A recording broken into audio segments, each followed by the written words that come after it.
Hi, this is Keith Schneider, CEO of MarketGauge.com, and this is May 5th, 2013 edition of Market Outlook.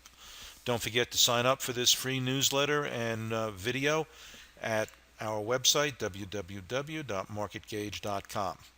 All right, so we're going to get right into it. Quite the surprise this week with the fantastic news on the unemployment front, sending the market to new highs. Now, whenever this happens and you break out to a multi-year new high, it's good to step back and see just where we are and take a perspective and figure out where we could possibly end up and what the implications are for the market. So we're going to try to focus a little bit more on the longer term today. So let's start off with the S&P. So you can see with the S&P, this is a weekly chart. Interestingly enough, we are not really that overbought on a weekly basis, but we certainly did sort of consolidate at this higher level. We did not penetrate that rising 65 week. It contained it almost perfectly, touched down about 3 or 4 times, and then rocketed off of it. So as you can see, we have put in a new high in the market. I'm putting in this horizontal line. I'll get a little more weight to it. And so clearly you can see we broke through. So with us not really being overbought, we didn't have huge volume. It was acceptable, but not really huge volume. So not too much to read in there other than clearly, it wasn't sort of a blow-off type of scenario. But you certainly didn't get huge volume and huge players coming into the market here. And so there was probably lots of short covering because the sell in May go away seasonal trade was certainly put on after the big down move earlier this week and caught most of those players flat-footed and caught short. So you can see the upper end of these channel lines here, right, come in at somewhere between 167, 165 on the S&P. So that's sort of your first target. Now, if we take a look at the Dow, we have a really more interesting story in terms of where we might go. And the right frequency to look at is really the monthly chart. So I'm going to clean this up here a little bit. And it's interesting, on the Dow on the monthly, you can see that we're certainly overbought. Now, that doesn't mean we can't get more overbought after a period of digestion. But the real projection here, and the most interesting sort of fractal of which chart to look at, the daily, weekly, monthly, or intraday, really the clearest thing that I see here is that you have this sort of broadening formation here, sort of like this. And if we look at the projection up here in the Dow, yes, we broke out to new highs a couple of weeks ago, and we're in the midst of this magnificent run here. But you're really talking about in the DIA, we're trading at 149.25. Certainly, we can get up to the low 160s level before we start really running into this upper end of this sort of megaphone type pattern. So you got this and this, and this is the primary pattern that I'm seeing playing out. Now you have to remember that we are a bit overbought on a monthly basis, but these things can persist for quite some time. So there's no saying that we certainly couldn't get a pretty much a really quick run up to that 160 level.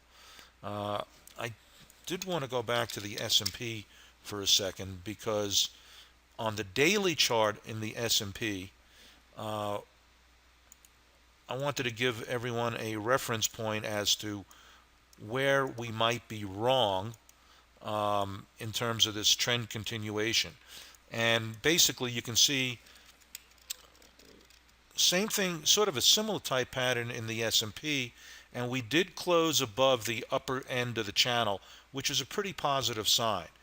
But a couple of things. Number one, a breakdown under the lows of Thursday of this week, which is about the 158 level, would definitely be giving me a very strong warning that this might have been a capitulation high.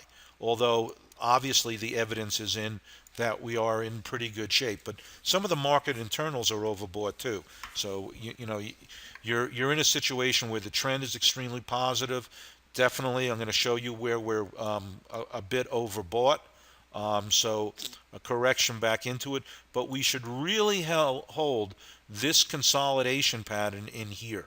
So that's a lot of it's quite a bit of compression for the continued move up, and for any reason the pause should really be holding right around here, which is around the 158 level. And certainly if we take out the lows that were put in just a couple of weeks ago around the 154 level, it would take out the 50-day moving average and this support level, and that would definitely tell you that this bull market is in serious corrective phase. And that would also mean about a 5% correction before you would really get a true confirmed, what I would call intermediate trend change. So let's go to our indicators. Indicators, you can see we're about the most overbought we've been on an advanced decline basis really since the beginning of the year, and that's a pretty high level here, and that's on a shorter term basis, right? The 10-day advanced decline ratio definitely in the upper regions. Now what's interesting is you're also getting some volume confirmation there too. So in the event that we start turning down, we will have a true bona fide signal. Now interestingly enough, on a more intermediate term basis for the swing and position traders, the McClellan oscillator is not really overbought. So there's plenty of room to move longer term, and corrective mode, we're definitely going to be watching this. Now, looking at sentiment, you can see we were a little bit more cautious on sentiment last week, and this week back under the 50-day moving average, the 50s under the 200 on the daily. Things are looking pretty good over here. Although we're not at the extreme lower end of our recent volatility range. So that's interesting to note, that even with this huge pop, the volatility is still holding above the recent lows, even though we've made new highs. Not enough to read too much into it, but just something to note. Let's take a look at bonds. These are the TLTs. We had been talking about a potential top, looking at the monthly and the weekly charts here. You can see that the close on Friday put us back into a more cautionary note on rates. We actually closed under the 200-day moving average, under the 65, under the shorter term monthly. So it could be that the corrective mode or the potential bond bubble in rates are back in gear again, and that is something to watch. So it's actually what I would consider more of a positive thing if we could get off of the Fed feeding huge amounts of cash into the markets, and it goes up without the help of lower rates. That would be a really good sign for the market. We certainly have plenty of room to move with higher rates and a positive market relationship, and that would be a positive sign. Interestingly enough, on this down move, you got some pretty good volume in the TLTs.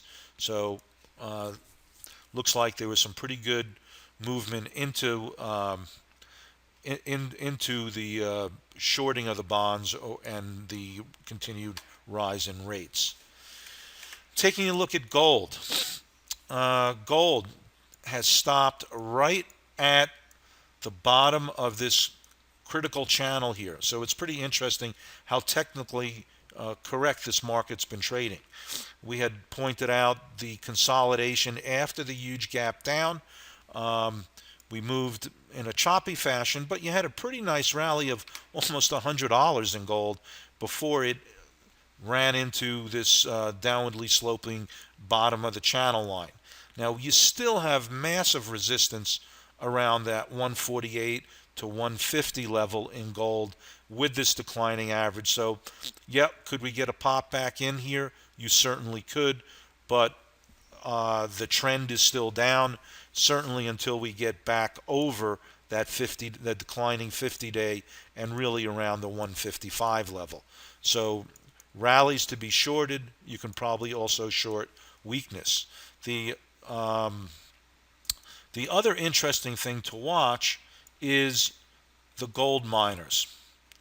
Now, one of the things that I know a lot of people have been saying, and even I had mentioned it in last week's newsletter, that what was interesting, there's strong physical demand for gold, even while it's been dropping. Now, along with that, another interesting factor here is that the gold miners, right, where the physical gold is sitting in the ground, has barely recovered. Yes, it's moved up a little bit, but as you can see, the huge gap down, not really much movement here in the gold miners. So potential trend change in gold or early indication would also show up in the gold miners. So you do have a slingshot pattern in gold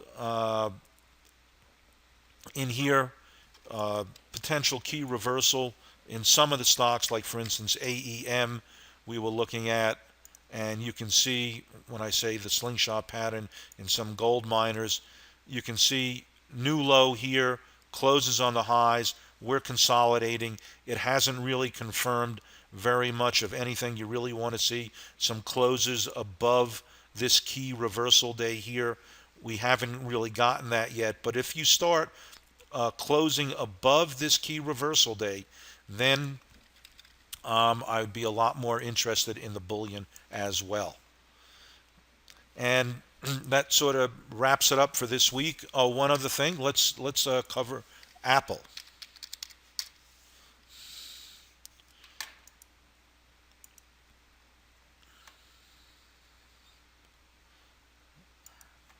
And Apple, interestingly enough, nice $50 move off of the lows of Apple. This Apple has sort of transitioned from what I would call a strong super growth company momentum story to more of a value dividend play with the bond offering that Apple just put out to recapture some of the money overseas or borrow against the money overseas that's been accumulating tax-free and pay it out to shareholders was highly successful. They borrowed at an extremely favorable rate for a corporation, which points to the financial strength of the company, which got the attention of the market. So you can see we had a pretty good reversal here in Apple. The stock has moved up about 15% off the recent lows. We're now above a couple of things here. One, that critical 420 level that was held. Once it penetrated that, it just continued to rocket. And it's sort of holding this now flat to slightly down 50-day moving average. So we're in a recovery phase. So that's a positive sign. Obviously, you had a pretty rich move up here. Still plenty more room to the upside, to the decline, to certainly the 200-day moving average, or at a minimum, this gap around 485 to 500. On the other hand, a move back down under the 50 would not be a good sign and suggest a potential sideways action at best. But the recent earnings report and the positive response of the market to the financial engineering of Apple certainly shows the company in transition and paying attention to shareholder value. Anyway, that's it for now. Hope you enjoyed this.